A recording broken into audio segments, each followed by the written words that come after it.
ฝุ่นเพิ่มเติมได้ที่แอปพลิเคชัน AirBKK และเว็บไซต์ www.airbkk.com จุฑามาศรักษาพันธ์รายงานจบข่าวทิติมาอินกลัมอ่านรับฟังข่าวครั้งต่อไปเวลา 10 นาฬิกาค่ะติดตามข่าวที่นำเสนอไปแล้วได้ที่ www.thainews.prd.go.th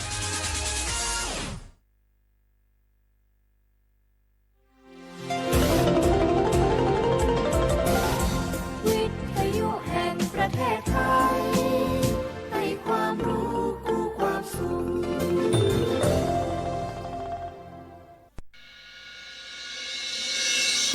สถานีวิทยุกระจายเสียงแห่งประเทศไทยจังหวัดเชียงใหม่ AM 1476 กิโลเฮิรตซ์สถานีวิทยุภาคภาษาชาติพันธุ์แห่งเดียวในประเทศไทยที่มีความทันสมัยเชื่อถือได้สร้างอัตลักษณ์กลุ่มชาติพันธุ์สู่สากล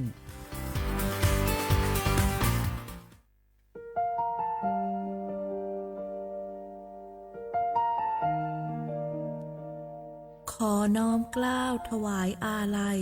สมเด็จพระพันปีหลวงพระแม่แห่งแผ่นดินผู้ทรงเมตตาเหนือเกล้าขอพระองค์เสด็จสู่สวรรคาลัยข้าพระพุทธเจ้าข้าราชการและเจ้าหน้าที่สถานีวิทยุกระจายเสียงแห่งประเทศไทยจังหวัดเชียงใหม่กรมประชาสัมพันธ์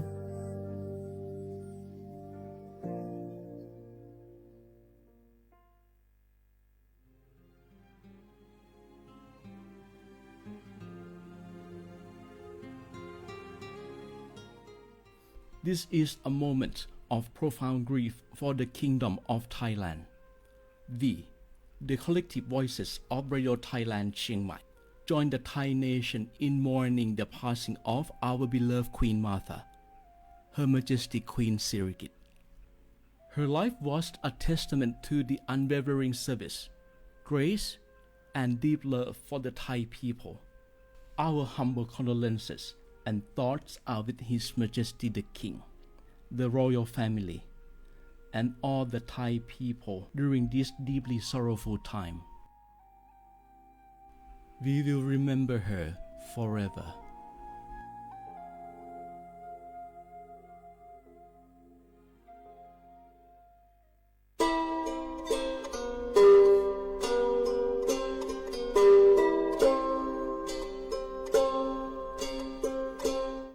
เปิดปรากระเจอโคโพเปิดปรากระลือปรากระยอสู่หากอสาหากอตาเชกตอเลอจอปามโมสาสมุนลอพีตาดื้อยอผาแก้เปิดปรากระลือปรากระยอดื้อยอผาแก้บาจอปามโมโดกระเตอลอ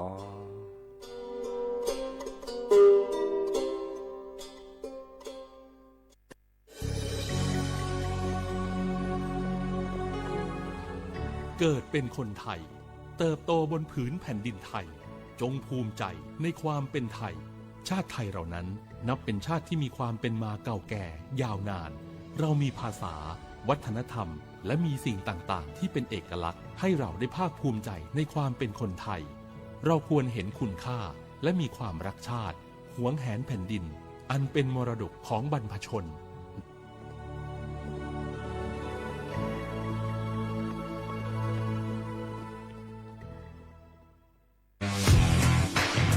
รัฐบาลไทยประกาศสงครามสแกมเมอร์รัฐบาลจึงได้ประกาศสงครามกับสแกมเมอร์ในฐานะที่สแกมเมอร์เป็นวาระแห่งชาติและในวันนี้ผมก็ได้ใช้โอกาสนี้มารายงานความคืบหน้าและเน้นย้ำถึงสิ่งที่เราต้องร่วมกันทำต่อไปรัฐบาลได้จัดตั้งคณะกรรมการอำนวยการป้องกันและปราบปรามอาชญากรรมทางเทคโนโลยีขึ้นมา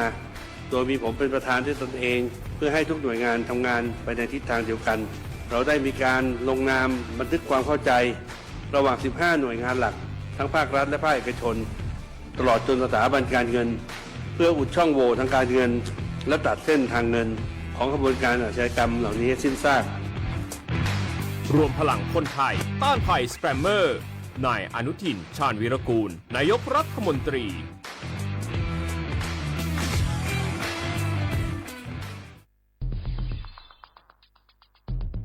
แค่3 ปี ความเสียหายจากอาชญากรรมไซเบอร์ของคนไทยพุ่งทะลุถึง 94,000 ล้านบาท หรือเฉลี่ยปีละ 30,000 ล้านบาท ทุก1ชั่วโมงเราเสียเงินกว่า 3.4 ล้านบาทให้กับมิจฉาชีพออนไลน์ โจรไม่เห็นใจคนอาชีพไหน อายุเท่าไหร่ สถานะทางการเงินแบบใด หมอ พ่อค้า นักธุรกิจ นักเรียนแม่บ้านข้าราชการเกษียณทุกคนตกเป็นเหยื่อได้เสมอ และวันหนึ่งอาจเป็นคุณหรือคนที่คุณรัก เพราะจุดอ่อนร่วมของเหยื่อคือความเร่งรีบขาดสติหรือแม้แต่บางครั้งก็เกิดความโลภจนเกินไปอย่าปล่อยให้การกดคลิกเดียวลิงก์เดียวทำให้โจรยิ้มกว้างวันนี้ถึงเวลาแล้วที่คนไทยทุกคนจะต้องร่วมมือกันสร้างภูมิคุ้มกันอาชญากรรมไซเบอร์ช่วยกันหยุดก่อนที่ภัยไซเบอร์จะทำให้คนที่คุณรักและตัวคุณเองกลายเป็นเหยื่อ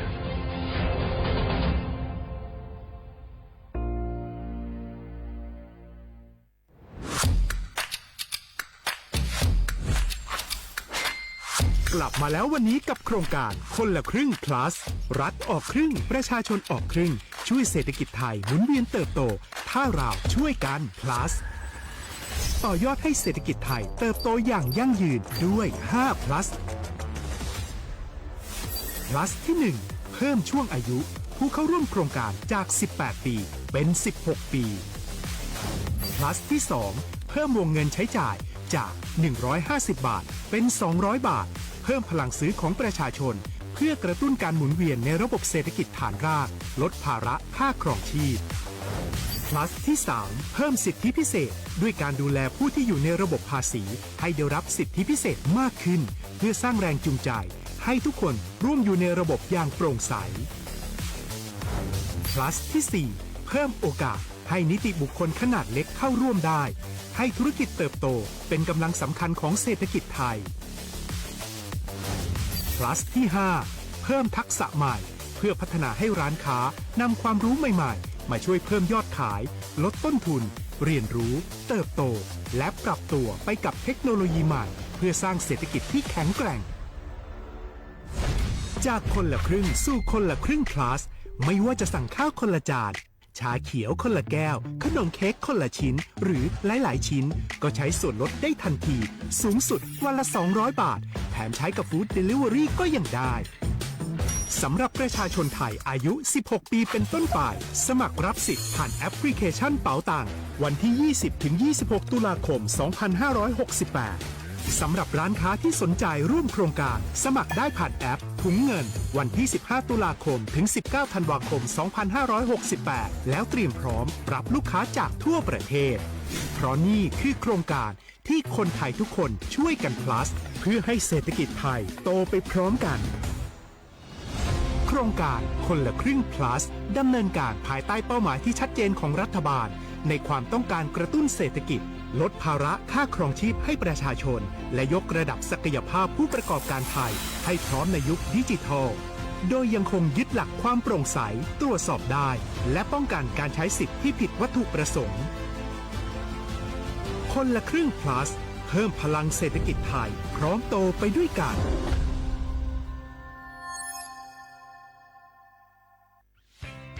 เส้นทางสายหมอกที่สวยที่สุดในเมืองแพร่กำลังรอทุกคนไปวิ่งด้วยกันครับทุกก้าวของคุณคือพลังของลมหายใจ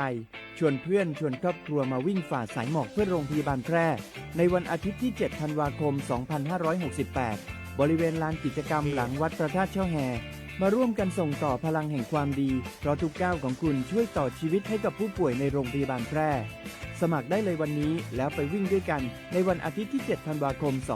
2568 พบกันบริเวณลานกิจกรรมหลังวัดพระธาตุช่อแฮนะครับ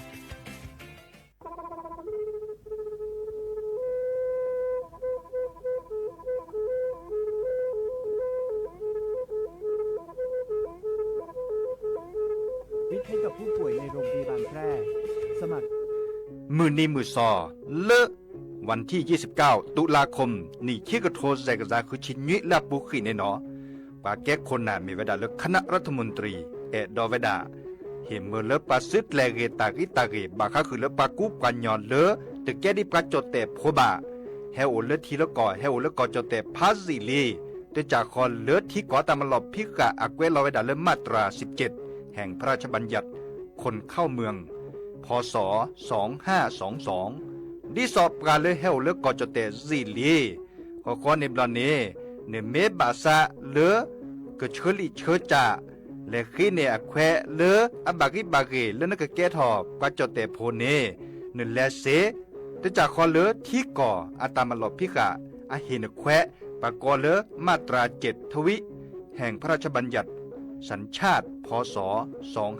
2508ดินาโคเนนตากาเลือให้โอเลือกจดแต่วีลีจ่าโตดิบาตะแกบก็จดแต่โพดิบาบาชาแฮอุแพลโพนโพเสดผ่านเนนเกิดเคแกเลือปากไว้ดาสัญชาติไทยคอมยูเลแกบก็จดแต่โพเสแลออกจากสิกว่าตลอดติลอแชเลือเวบอกเกาะแต่ต่อขอแล้วก้อยดาสำนักบริหารการทะเบียนกรมการปกครองมิเตเมบาเลือตากาโอเลือเวกาเขื่อนตาและเชิดทอนลีนจ่าแพ้เลือตลอดตัดและอำเภอเลือนึกจะโอดาเนตาเชิดตอนเลือปัดดุบับกาตาพิษตามมาในเวลาราชการอัตเตเวดาดินเนเนาะ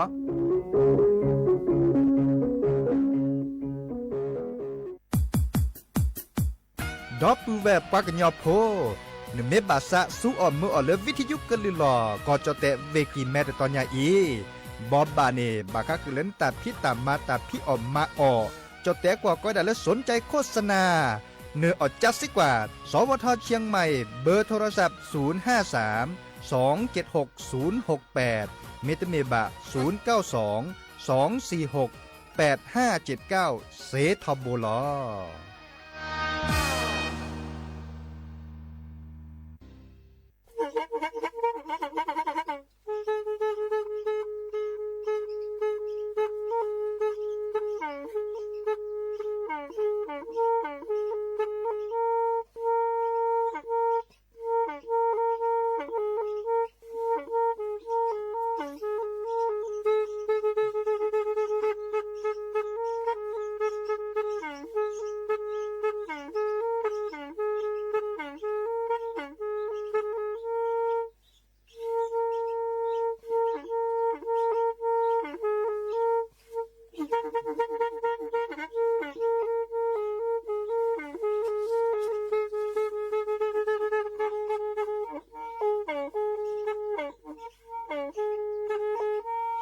แพอี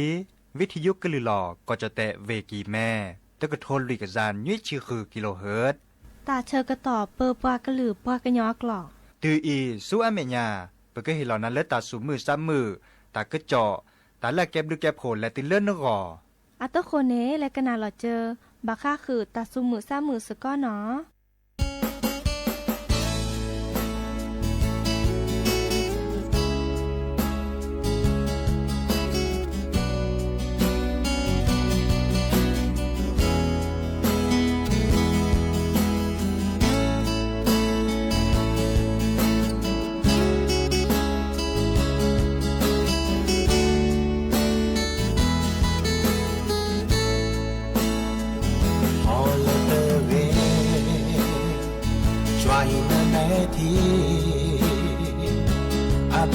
โอ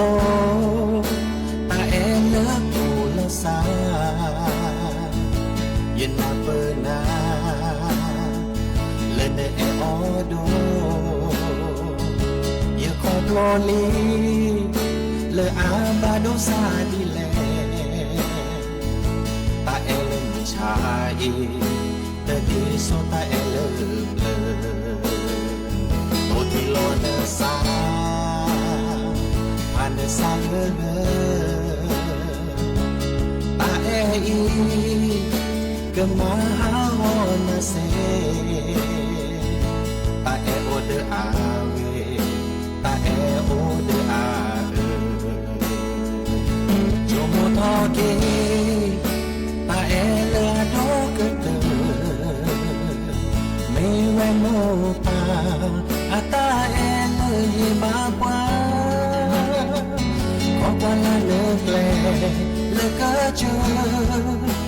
choa hi mẹ thì nơ mò nơ pa บายตาละเลโก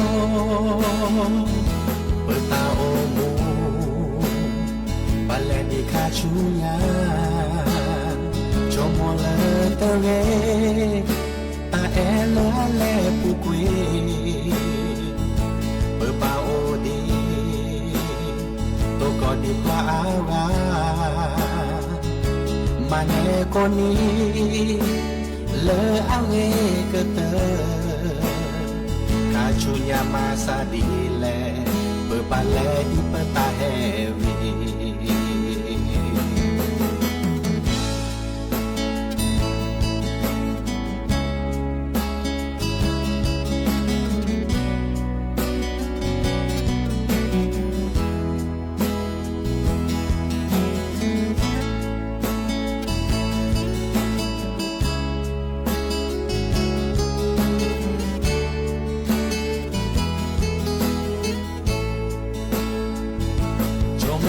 เก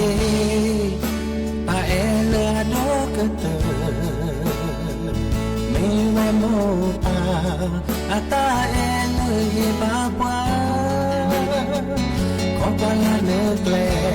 เลกเจช่วยแม่ที่นโมเลปาบายตาเลเลโกชโมตอเกว่าเลยนาดอกเตอไม่ว่าตาเอ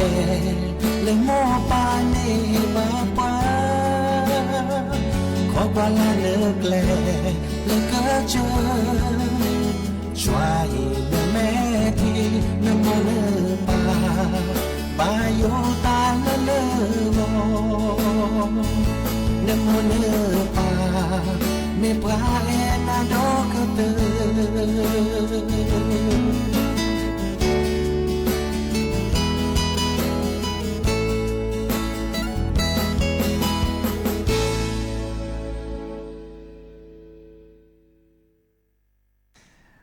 เนาะเดอโอมิโชเปอร์ดอปือแหวมือราพาตีพือพีโรมอสเกาะปราโดกนาตาโพประกวาดดอตาโพปรากึนลือปรากึนยอก็กาเนาะแต่ชก็ต่อมือก็คอควินารีเลติเลอร์อนาริเตชีควินารีเบลเจเนาะเฮโตกอลซับเพเลอร์ตลอดตัดและวิทยุกลือหลอก็จเตเวกิแมแต่ตอนยาอีเนาะแต่นี่ยาอียาจอสาปิเสมอเฉลิมสิริวงศ์ชัยเฮโตกอดับปือแวซิโซโดละอาปุกิเดละมุลมาพัสิญาเนาะเกเลก็เจอโคเกิดลดละปือพอมลาเดโอตุลอกคอเชอดับปือแวพิตามาตาและปือพอแวพอกอตึกะนี่เวดาดอนยุ้ยเนาะอีบลาเดให้เก็บเปิดลี่โลบาโตโดโตโจลอซาโลบาโอกอลอซาเดโทรศัพท์เฮคอเซเจเบอร์โทรศัพท์053276007เนาะแต่การเลือกกว่าดอกการเลือกออนไลน์อปูดิซอเลอร์เพจสวทเชียงใหม่ AM 1476กิโลเฮิรตซ์กดไลค์กดแชร์เซเนาะเฮกิเฮบาลอซะคือโดกนาตาสเวียนตาเซเจเนาะเดอโอมิชอเปอร์ดับเบิลแวเลกันนาวิทยุ FM 103.50 เมกะเฮิรตซ์เจเนาะ FM 104.25 เมกะเฮิรตซ์เมกะเนาะตาเกิดตัดหลีเลี่ยอีกเลยเนี่ยเกทอแล้วก็เจอโคกลดละเดเลิกปากโคปัดละกันเนื้อที่ในดื้อตาเกิดตัดสิมมุนน่ะล่ะอาเวดนี่ละมิลละปราปุเนเลือตาเกิดก็ดื้อเหิมมุนน่ะเนี่ยเนาะโอตแกโอตกอนเนาะเจ็บอ่ะเนาะดิซอเลอร์มุนนาคอมือบุละก็เชเนาะตลอดตัดเล็ดบลูละสิบลูละตอกูบือพอเบือนตาอัตตาตวีดิเจนะแต่ตัวเวียบแค่นี้เนี่ยปลาโลเล็กกันเดือดทิศละบาชาปลาโลเล็กบุลกอบเบโคบุลคุลเวปูดาอาริเกตเล็กมาบืมมาเฮือนตาวิลีโอดาลบุเคสาดเนาะแค่นี้เราปุกปากลือปากยอสูดบุเคสาราดเจนะแต่บลูละกันเนี่ยมันเหลมาเก้าตาบาค่ะคือเลยสู่บุเคสาเนาะยิ่งเลยที่ใจเลยเด้อเพียบมาแต่มีเกได้จากเกชมุลาจนาเลออบาอักขวพอบาเดอดิซอเลอร์เต่ามูเดเกทอกอกะเนาะ แต่เชื่อก็ต่อแค่นี้เนี่ยดิสอเลยตึบลื้อเลยเลิกกอจอเตเนาะตึบลื้อเลยตำบลเนาะมีวดาเลยตือดอเลยแต่เชื่อก็ต่อดิสอเลยปักกระเบาคือเธอเนี่ยดอเลยปลาเลยแกให้พี่ตามมาตาแกทอคนนาแต่เลิกคนนาเลิกสีเลิกคอดิสอเลยปักก็เลยสมาชิกอบตมีเกเนาะเลยปลาแกเลยก็รอดิสอเลยสมัครเลยนายกองค์การบริหารส่วนตำบลมีเกเนาะแต่เชื่อต่อแค่นี้เนี่ยปะออทอเวดาดิเนาะดิซอเลอร์สำนักงานคณะกรรมการการเลือกตั้งเนาะดิซอเลอร์กกตปราบทะเลาะตะกึเจาะตะการเลือกบาซักล้อสมัครเมสอบตตะการเลือกบาซาดิซอเลอร์ก็ล้อสมัครเลยนายกอบตค่ะเลสมัครสิเนาะตลอดตัดเลอปะก้อยดาผู้อำนวยการกกตแพ้เลยแต่ตำบลอดีตทอตลอดตัดเลอไปเห็นมือเลยไปสมัครนี่เนาะและสมัครเสียหรอแซนนี่อาเหตุเชื่อต่อวันที่1และติเลอร์วันที่5ธันวาคมเนาะวันที่1ติเลอร์วันที่5ธันวาคมดินาโคเนตากาเลอร์ชั่วโมงละซาเลอร์เกิดพิตามาตาเลิกปลาสีพกโพเลิกก็จะสีคว้าก่อมาตาเดอปลาเอดอเวดาปัชชอช่วยเวดาเนาะดินาโคเนเดอ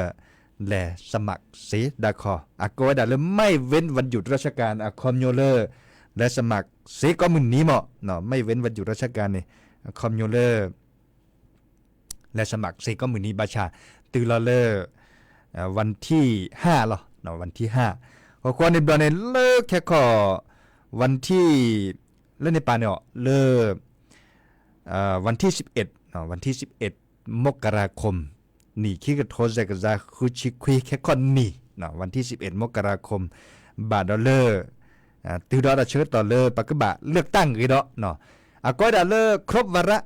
ะคะแนนคอมโยเลอร์ตึบลื้อละตำบลเดอตาเปรทอลิหมอนะอะไรเกี่ยวกับเปรทอลีอันเนี่ยลาบาเปรทอลิบาคือเทอร์เนดอลลาร์ซอร์บลอดเนาะบาคือเทอร์เนดอลลาร์ซอร์บลอ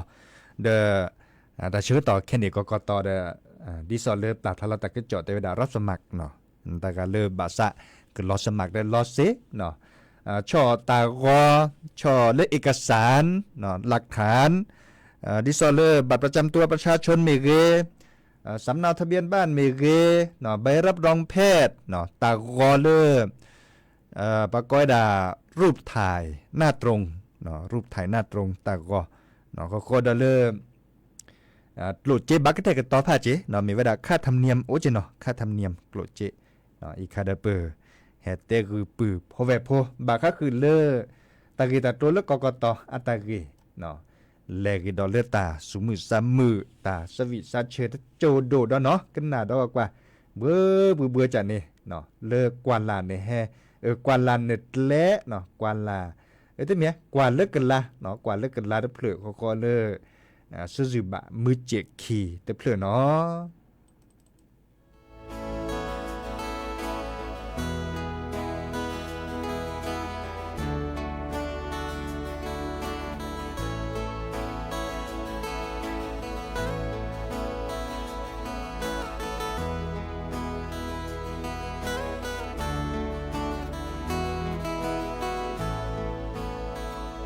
กว่า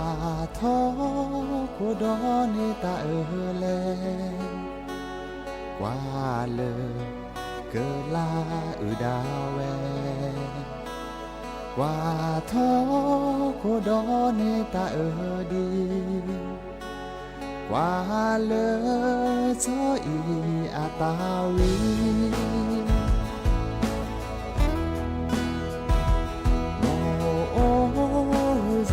เลยก็เจอคนตาบอดตาย้อนในเดอโอเจอป้าโอ้ซาเลยก็เบเจอกีเจอหอในเดอเวคือทอแย่เธอโจงายตาเธอโอโดตาเธอเวไม่โชโมชิลอสากระเลเย si awola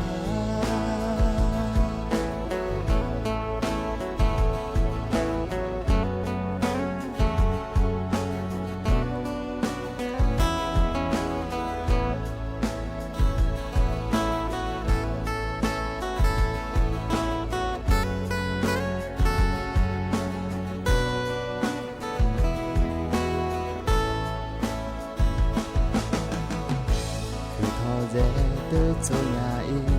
打的ô đô打的耶，热没秋莫起落山，格了耶西阿沃拉，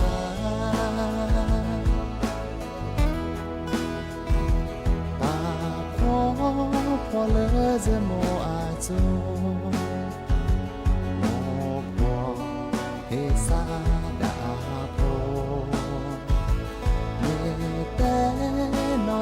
cho một ta giờ qua kia cho bờ à giờ đi bên nè xa mê se wo hư nè si để cho thế wo hư nè si để cho thế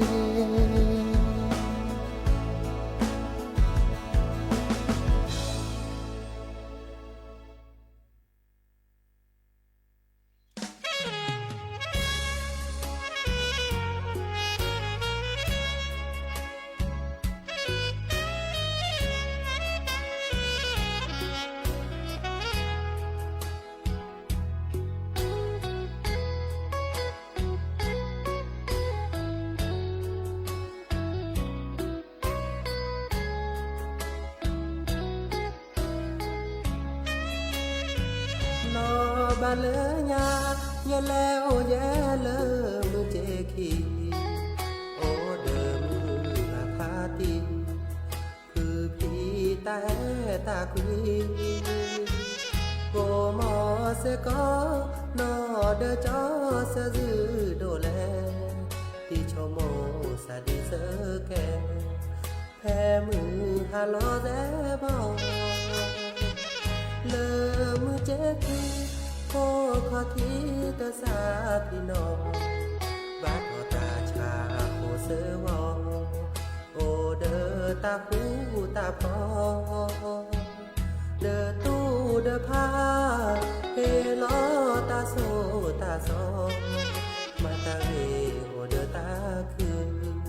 mà mưa ở vi có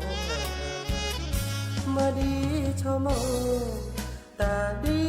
sơ dư ta là nơ hên ya y ta sa pi no mưa ga pha ti cứ pi go mo se có chỉ nó mê se có nó ba sẽ dư thao bó lơ mưa chết đi cô khó thi sa pi lo te lo cho là xe ta lu ta cro no ba ta mô le ha ta chờ cơ to mê ô cơ leo đà sợ dư bà na có à le ma bu ta sẽ có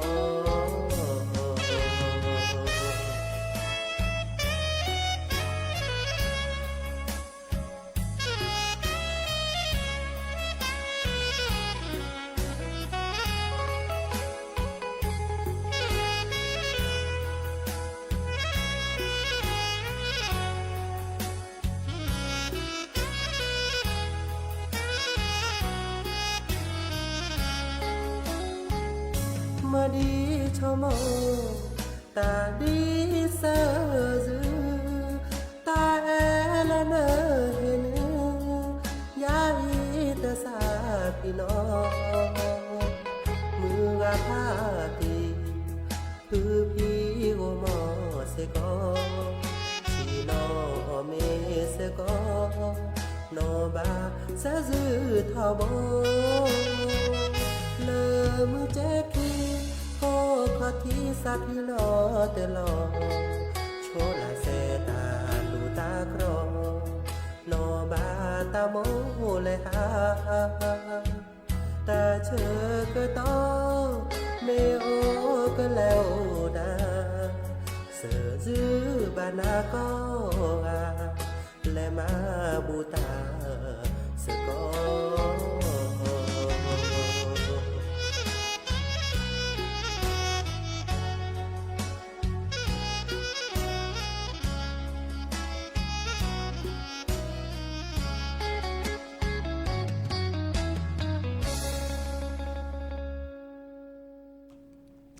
ก็เตอลีเนาะตาสวิสสิสินโยเนาะช่วยติเลดอปูแวปว่าดกนาตาโพอากอก็กะ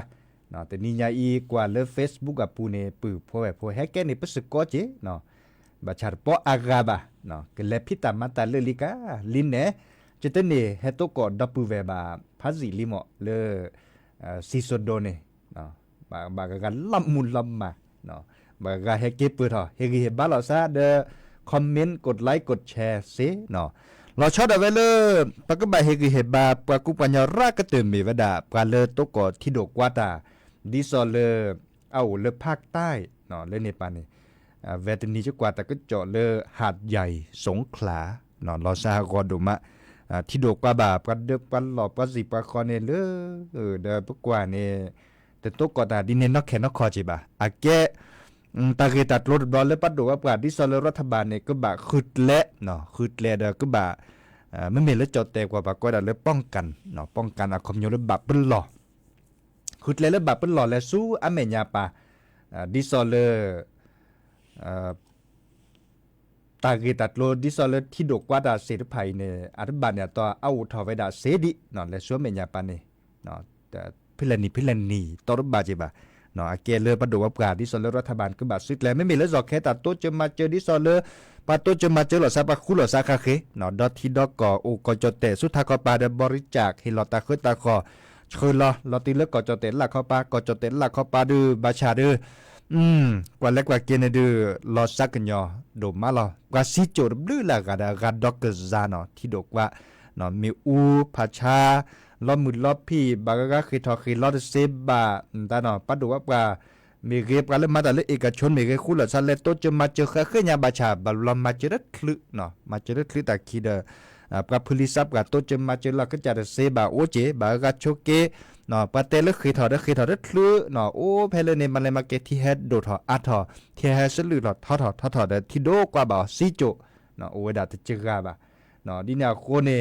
พระเจ้าเตโพเดเฮกิบาลอซาบริจาคสกอสกุที่สกุกอโตจะมาเจอเราซาคาเคญะเนาะบาชาเดสุญญาปาเอาเกดอเลปากก็แบบเป็นหลอกเกดอเนาะตาเกตัดโลบสิญญาเลที่จอกแค่นี้ได้นี่เนี่ยอาทอเนาะอาทอที่ละปอแลปอแลปูเนอาทอเจเนาะอาทอเดปากก้อยดาเลทีโมแล้วก็จดแต่สุดท้ายเขาบาลอดเปรตเลเจเนาะเวหาดใหญ่ดิซอเลปากก็เวสงขลาเนาะเลอำเภอหัดใหญ่เนี่ยแกโอบูดิซอเลปอแลเจเหมาะแต่ที่ไม่รออาทอเดสลือทอดกกว่าดาเลเจเนาะดีนาโคนี่ปากบะเฮกิเฮบาเนาะเลติเลดอปูเวดิซอลตกอตนาตัดลีแค่นี้ก็กากว่าเดสุกญอสักญอก็จะแต่สุดท้ายก็ปาเรตกอดาโลตัดจุคามาหานี่เนาะตัดจุคามาหานี่ตกอที่ดกกว่าที่สลือทออาปูอาตอเนาะ6คนรอบสุดซื้อเนาะแล้วจื้อเบอแบบว่าสิปะคออันนี้เนี่ยแต่เมเทก็จะเตบะเนาะดอที่ดอกอทั่วโลกเนาะตกอดะตกอไว้ดะเนาะแฮปปี้ทอละก็ต่อเนาะแต่เมเลเตอตากีมีบาค่าคือแต่คันนี้ต้องมีแบบก็เลยภัยธรรมชาติเนาะภัยธรรมชาติเอาถอไว้ดะเซทอโบไปได้สิญญาบะมุขกจูชิอาชิจามุขกจูชิสิชิมอมีตากระดกกว่าดาชิสิชิมอเนาะบาชาอาศิลาคันเราเลยข้อกว่าตากระจอดข้อกันหนาข้อได้ปุ้นหล่อล้อซะจังนี่เนาะมีไว้ดาดิซอเลคิดเล็บเลยเนี่ยแต่ก็มีเนาะก็จะทุกข์ก็จะจานในเต้นเราไว้ดาเอาเดือนเนียนละเนาะดิซอเลมือนี้มือซอเลปากก้อยดา อันนี้เลออันละเลอเนาะที่ก่อนอะเรดิเนเจเนาะแล้วที่ละก่อนเมเซโดตาปรานตาเอาเดนนี่เลอละเลอบาชาแต่เมพี่เลอตาตะนี้คินี่แต่เมพี่เลอตาตะนี้คินี่แต่เมเพลอตาอันนี้ชีคิชีอันนี้ตะกะซาคิกะซาเคแต่เมจิบะเนาะบาชาดาช็อตตอแลซักเวก็เคยเลเวดาตะโจตื้อจ้ะนี่เนาะบาชาเพลอปะโจดีดาปะเต่ามูเนตาเพิ่นแลมิแลเลอปาซัวเมื่อเต่ามูดิซอลปะเปิ้นหล่อเมเซเดเปิ้นหล่อเนาะนาหูตะกะจอนตาเดลอบาสุดแลบาค่ะคือเลยตาเราโชตาโพตาขาบาเฮเมลปูเพลตาตาซอดสุดแลเนาะบาชาสุดแลลิเมตปูเพลดิบาเมโตกอดีอันนี้คาดมาเตเซจิบาเนาะมาเตเซบาเดเตเม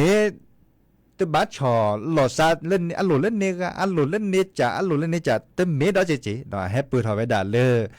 ดิซอลธรรมชาติเนาะเนเมชอหลอซาเนาะอัลโลเล่นนาอัลโลเล่นยาอัลโลเล่นปาตกันเนเนาะแก้ถอตาอิหลอแก้ถอเล่นตาตัวคูดพ่อบาเนาะโดนหลอดกว่าปากกาเคยชอเล่นนาได้ขึ้นหนาตั้งมือแน่เด้อนี่ชอเล่นปากกาเคยเด้อปากกาเคยขึ้นหนาไว้ดาตั้งมือเจเนาะดินาโคในตาเกศสิทธิภัยเอาถอไว้ดาเซทบเนาะเด้อโอถอได้ปากกบากแกลโอถอได้ปากกบากแกลเนาะเตามูดอันดีนี่ล่ะเนาะแค่เลยแค่ช่วยให้ตัวโดดตัวโจดับเบิลแวดีเฮกิเฮบาและติเลดับเบิลแวโอเลภาคใต้ก็กะเนาะกันหนาดอตาสวีเลแม่ลอยอัตาสวีเตเวดาเฮกิเฮบาปลาเลตัวเกาะที่ดกกว่าตาเนาะก็ในดอนนี่แค่ขอจะก็แปลกเลยลือเลทาตาตือตาชื่อต่อเลมอนาโกชวดเลยเบมุซับคีก็กะตาบลือเนาะ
สิเลตาโอคือเวฮิเตอคือเลว่าโจ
cho mê ly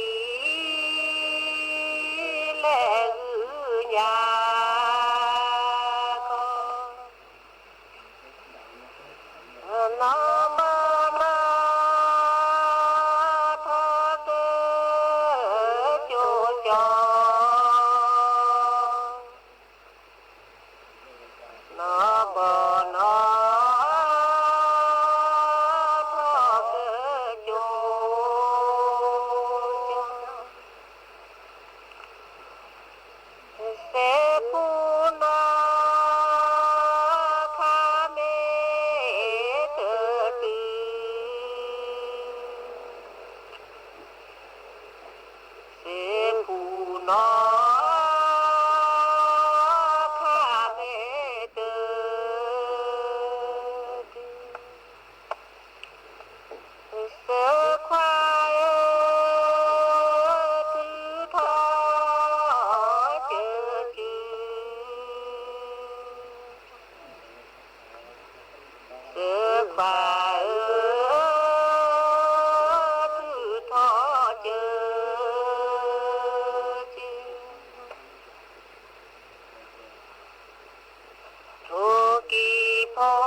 Ki po ki be sa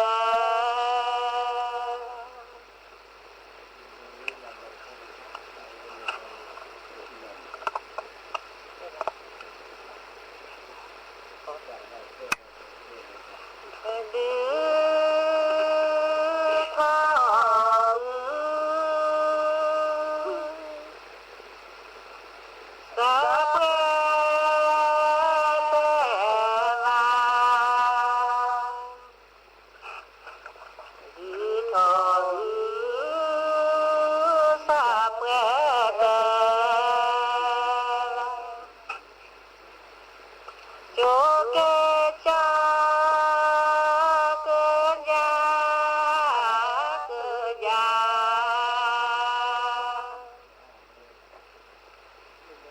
cho kênh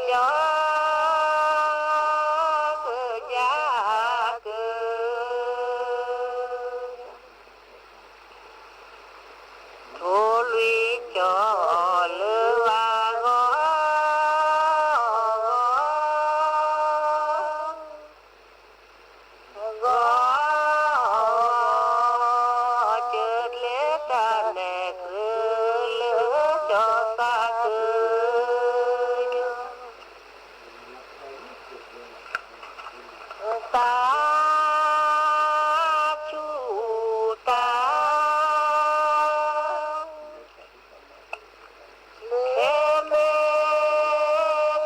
Gõ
để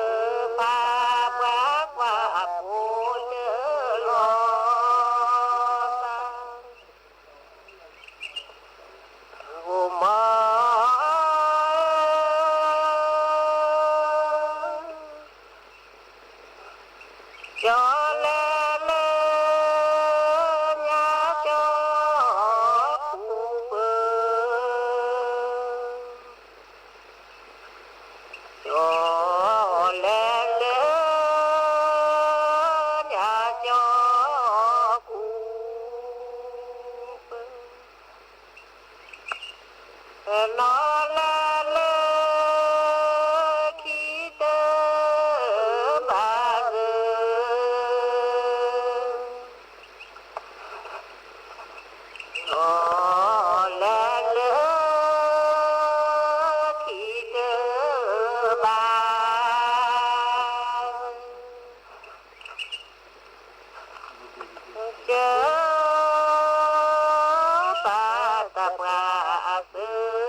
lỡ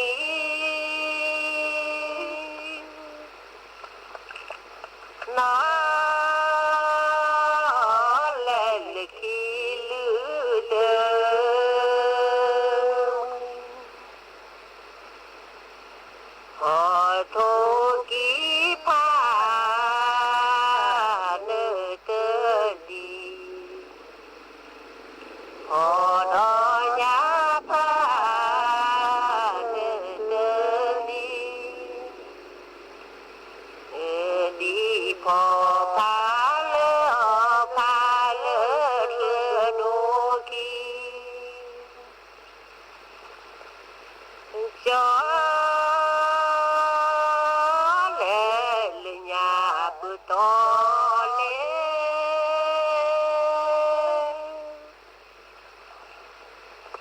cho lệ nhà bữa to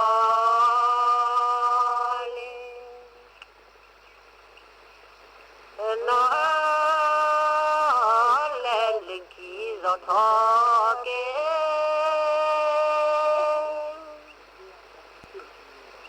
nó lên khi gió thọ kế ô thô ký ba nên đơn đi ô đó nhá ba nên đơn đi nên đi phò phá lỡ phá lỡ นั่นไงมุกใหม่มิจฉาชีพหลอกโอนเงินข้ามประเทศอะไรนะแล้วจะตามเอาเงินคืนได้จากไหนเนี่ยคงยากที่จะได้คืนแล้วล่ะคราวหน้าคราวหลังตรวจสอบบัญชีปลายทางให้ดีถ้าไม่ใช่สกุลเงินบาทไทย